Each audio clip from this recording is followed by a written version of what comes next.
What's up, everyone? Jeremy Gerard from Mythic Customs and Full Horseman Studios here with one of my quick customizing tutorial videos. Today's video, we're going to talk about a paint match for Vorgus Vermillius 2. So Vorgus Vermillius, the blood armor, a very popular figure. Before the second version, the Vorgus Vermillius 2, was released at Legions Con 2023. A number of people were painting their own custom Vorgus Vermillius figures because the first release had become so hard to find, despite the fact that it actually was an all-star at one point. So there are really three Vorgus Vermillius figures out there. There's the ones that were shipped as part of the first Kickstarter wave. Then there are the ones that were shipped as part of the All-Stars 2 wave. They are slightly different in color. You really do need to see them side by side to really know which is which. That being said, this is not a tutorial on how to paint match those. This is how to paint match Vorgus Vermillius 2 because it's a much easier to find figure at this point. Even if you weren't at Legions Con 2023 to pick one up there, the standard version of Vorgus Vermillius that was offered earlier this year at Full Horseman and has been at a number of shows, that is somewhat accessible still. So if you want to paint match something for that, this is going to hopefully tell you at least one way to do it. Like anything else, there's a lot of different recipes depending on what works for you when it comes to paint matching. I'm going to show you what has worked for me because I actually had to paint match this recently. As part of my display for Legions Con 2024, I'm doing a display that I call Mythic Shoguns. So this is basically a reimagining of the realm of mythos as if it was set during a fantasy-esque feudal Japan type period. So lots of samurai type characters, reimagining characters from the realm of mythos as if they were samurai. That's it in a nutshell. That's going to debut there. So I recently posted this particular figure. Let me bring this up. So this is my feudal version of the blood armor. And what this is basically is it starts with a Vorgus Vermillius 2 body. I swapped the upper arms and legs for the fabric upper arms and legs from a Tusk Pilot from Cosmic Legions. That Tusk Pilot, not the shiny red armor, but the fabric upper arms and legs is a near perfect match for Vorgus. So in an attempt to kind of change this up a little bit, I thought that was a fun swap to do. The new pieces that you're going to see on this that were custom painted, on the helmet, there's that samurai crest kind of on the front of the helmet that's glued there. That's from an old McFarlane Toys Samurai Wars figure. That had to be painted. The shoulder pads, those are some custom 3D printed pieces that I got from Prop Masters. Those had to be custom painted.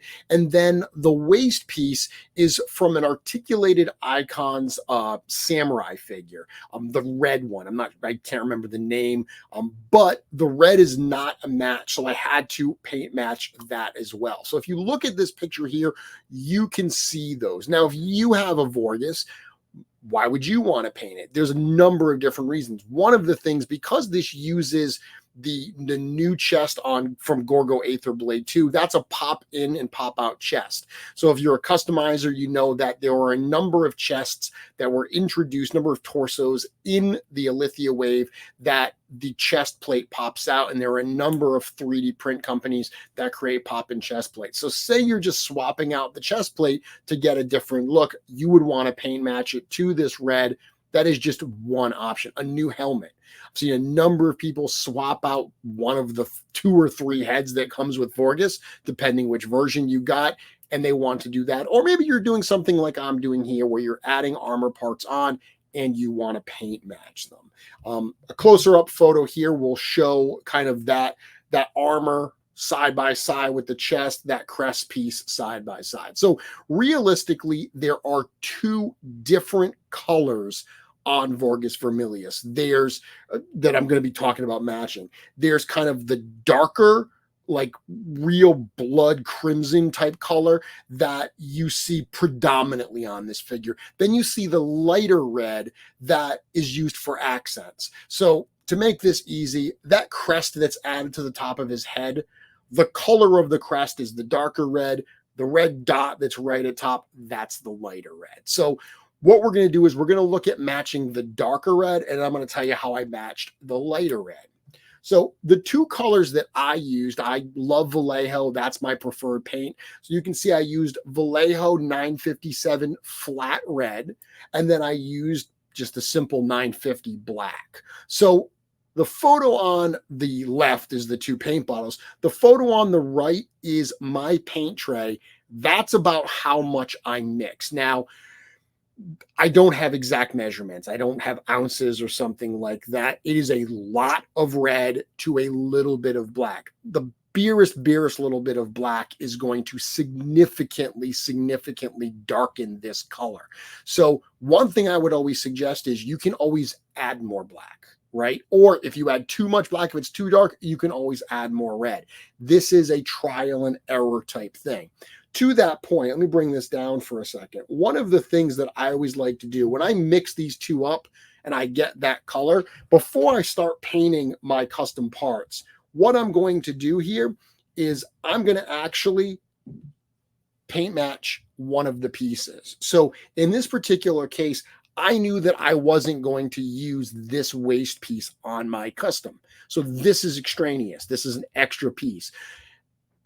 Using this as a sample, mixing the paint, painting it on this piece, getting a blow dryer, drying it off, and seeing how it looks dry, not wet. Remember that. When you look how it looks wet, it is going to look different. Let it fully dry, whether you let it air dry or whether you hit it with a blow dryer for a few seconds to dry that. And then that will determine whether it's dark enough. If it's perfect, then paint. If it's too dark, add a little more red. If it's too light, add a little more black. And when I say a little more black, I mean literally just a dot of black. Real a little goes a long way. So that's how I would paint match. Now, to actually paint the figure, I based all of the parts out in black. The only piece on that custom I didn't base out in black was the samurai waist piece. That already came red. Like the parts that I painted to match the blood armor red, it already was a red. So I just painted right on top of it. But the crest piece here and the shoulder pads, those I coated in black. So I hit them with, actually I hit the shoulder pads with spray paint, but the crest was such a small piece, I just brushed on some black really quick. If you actually look at blood armor, if you look at the color, there's a little bit of black that kind of bleeds through. It's not purely flat color in all places, especially on like that waist piece. So what I like to do is kind of dry brush, but a little bit different. Like when I'm dry brushing dirt or I'm dry brushing like wear, I'm really drying that brush off and I'm just barely touching the brush onto the figure. I don't want to go that extreme with this. I don't want the brush to be sopping wet. I want it to have some paint on it, but I like to dab it kind of on that paper towel first and then start applying that over the black base coat. That allows me to build up that color. In my instance, when I did this particular figure, I found that I needed 2 coats. That first coat wasn't dark enough. I didn't even change the paint color. That second coat got me the coverage and kind of the color that I wanted on my figure. So that's what worked for me. Now, for the lighter red, it was the exact same 2 colors. It was literally just even less black. At first, I thought it was just the pure red. I thought that just that red color was enough. But what I realized, it looked fine for some of like, and let me show you here, some of the, bring this up. The small detail pieces, like on that loin piece, there's like almost the little pieces between the armor plates.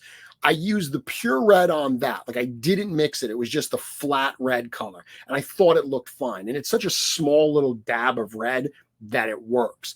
But if you look on the shoulder pads, right, there's a strip that goes around. I wanted that to be red as well. When I tried to use the flat red with no black in it at all, I found it was a little too bright. So to that red, I added a pinprick of black paint, mixed that up. It was much lighter than the one we just looked at to do the darker colors. For me, that is what worked. Again, I've said this multiple times, but it bears repeating. There's a lot of different recipes you could use to match this. I'm sure there are a number of other painters that have found other ways to achieve this. I always like to take the path of least resistance. Heck, if I can find the color out of a bottle, that is the best thing for me because I don't have to worry about matching. If you've seen any of my videos, if you've talked to me, you know that I'm horrible. I am okay at paint matching. I'm horrible at remembering how I did it. I'm horrible at remembering the exact colors used or certainly the exact amounts of color. So in this particular case, I took that photo just so you could see the way that I did it, what the approximate ranges were, the approximate quantities were of the red color to the black color. So that is how I did it. And this is the end result of what I got. So as a summary here, you want to base the area or the item, I should say, the part you're going to paint out in black. That I think is good because having that black undercoat, that is, even if a little parts, a little around the edges and stuff, a little bit of that black bleeds through because you are dry brushing some of this on. It actually works well for this particular figure because if you stare at this figure, you will see there are parts where a little bit of black seems to be bleeding through. Next, mix your two colors, flat red and black. I use Vallejo, whatever ones you use. A similar kind of just basic red and black is black. That's going to do you for this. Mix that up, grab a piece of sample, area to use. If there's a piece on your blood armor that you're not using because you've replaced that, that makes a wonderful test piece. Even if you paint it on, let it dry. Once it's dry, it's kind of tougher to get it off. This is a sacrificial piece in this particular case, but I paint matched it. So you know what? Even though there's a little bit of paint on it, you'll probably never know because I paint matched it. Once that's done, paint your piece, let it dry. Little bit of a different ratio for those lighter colors there. Hopefully this helps if you are looking to paint match a blood armor. If you've got a cool new head or some new armor or whatever to add to it, hopefully this video gets you what you need. So if you like videos like this, please let me know in the comments. If you have any questions, you can hit me up in the comments. Certainly give the video a like. Be sure to subscribe to the channel so you are notified when videos like this go live. And until next time, I can't wait to see what you make.